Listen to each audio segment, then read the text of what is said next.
좋은 일자리를 국가 혼자서는 아마 만들기는 좀 어려울 것 같습니다. 특히 정책적인 관심이 굉장히 필요할 것 같습니다. 그런 얘기 들은 적이 있어요. 위기 상황을 만났을 때 없는 걸 개발하려고 하지 말고 있는 걸 잘 활용할 생각을 해라. 근데 실제로 지역의 뭐 자원을 활용한 스타트업을 보니까 여러 가지 생각을 하게 되는데 보시니까 어떠세요? 예, 아니 청년들이 이렇게 사실은 연고도 아닌 곳에서 이렇게 지역의 자원들을 발굴하고 그거를 비즈니스화하는 거잖아요. 그러니까 정부 주도에서 이제 벗어나서 이렇게 민간 기업과 연결이 된다든지 아니면 이것 자체가 지속 가능성 있는 어떤 사업으로 연결된다라는 것이 정말 인상적인 것 같습니다.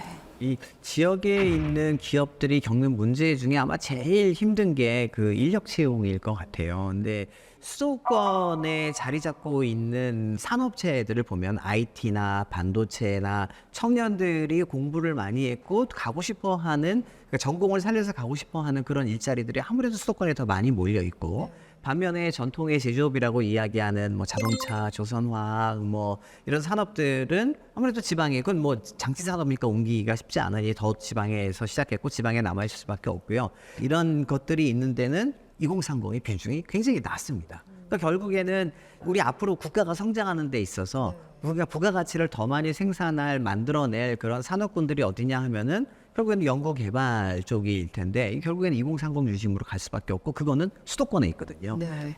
자, 그렇다면 지역 인재의 수도권 유출 현상에 대해서 지자체는 어떻게 대처를 하고 있는 걸까요? 부산은 광역시 중 처음으로 소멸 위험 단계에 진입한 도시입니다. 부산을 떠난 인구를 연령별로 살펴보면 20, 30대의 비율이 가장 높아 청년 유출에 대한 우려가 높은데요. 이런 흐름과 정반대로 움직인 기업이 있습니다. 부산 기장군에 자리한 전력 반도체 중소기업입니다. 2020년 경기도 부천에서 부산으로 회사 전체가 이전해 왔습니다. 반도체 기업으로는 이례적인 일입니다. 저희가 1호 기업으로서 내려오게 된 계기가 부산시가 집중적으로 유치 및 투자를 진행하고 있기 때문에 실질적으로 저희가 전체 한 300억 정도를 투자를 했고요. 한 38억 정도를 지원을 받았습니다. 이전을 결정하고 50명의 직원 중 35명만 부산으로 함께 옮겨왔습니다. 추가로 필요한 인력은 부산 지역에서 채용했습니다.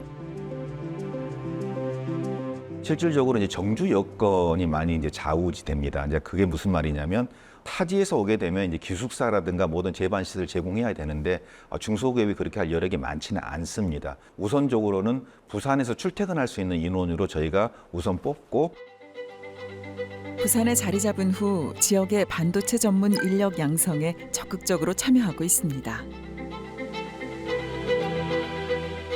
특히나 전력 반도체 특화 단지가 됐기 때문에 이 부산 쪽에서는 전력 반도체 좀 더 치우쳐가지고 인력 양성을 하고 있고요. 거기 회원사의 이제 대표님들, 어떤 기술자들이겠죠. 그런 분들이 직접적으로 공유 대학이라든가 같은 또 일반 대학에서 반도체 강의가 있다 하면 강의를 해주고, 그렇게 함으로써 학생들을 하나하나 둘씩 이렇게 가르쳐 나가고 있는 중입니다.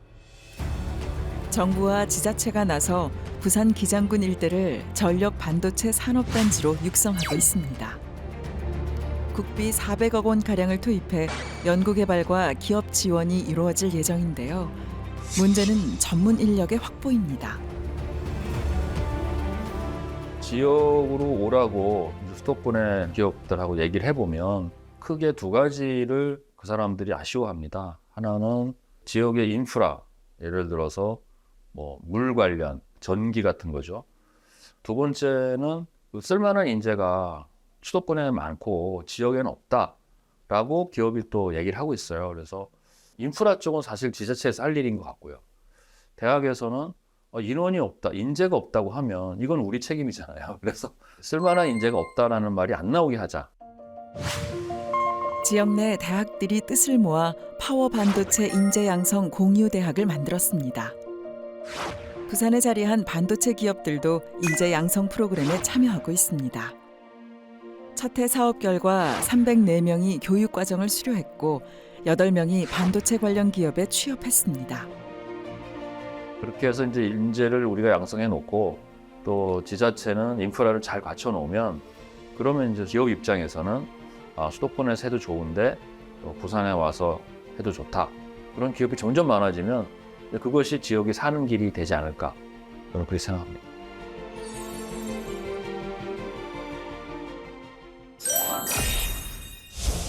수도권에서 부산으로 이전한 반도체 기업을 만나봤는데요. 어떻게 보셨어요? 사실 부산은 굉장히 상징적인 도시잖아요. 근데 2017년부터 최근 5년 동안에 부산에서만 2만 명 정도의 과학기술 인력이 수도권으로 유출됐다고 하는데 이건 정말 큰 일인 것 같아요. 근데 지금 보신 사례처럼 아예 그곳에서 인재를 양성하는 것부터 시작해서 일자리를 제공을 하고 일하는 근로자와 그 가족이 같이 정착할 수 있는 선순환 구조를 만들지 않으면 사실은 이 문제를 해결하기가 상당히 어려운 거죠. 좋은 일자리를 국가 혼자서는 아마 만들기는 좀 어려울 것 같습니다. 아무래도 국가가 정책적 지원을 하긴 해야 되지만 결국 중요한 건 이제 민간인 거고요. 그래서 방금 그 부산에 내려간 반도체 기업의 사례처럼 조금 더 서울만이 아니라 다른 지역에서도 우리가 과학 인재로 함께 성장할 수 있는 기회를 찾을 수 있도록 좀 더 많은 관심, 특히 정책적인 관심이 굉장히 필요할 것 같습니다. 자, 지방 소멸, 수도권 집중 문제 주요 원인이라든지 일자리 문제까지 저희가 짚어봤는데요.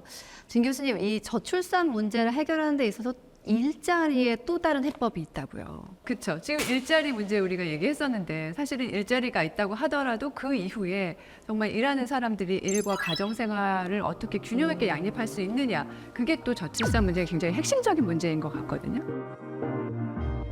오늘은요, 다양하게 지역 소멸을 극복하기 위한 기회들로 함께 이야기를 나눠봤는데 다음 시간에는요, 일과 가정 사이의 균형을 찾아야 하는 워킹맘, 워킹데드들의 고민들을 한번 살펴보도록 하겠습니다. 다음 시간에 뵙겠습니다. 고맙습니다.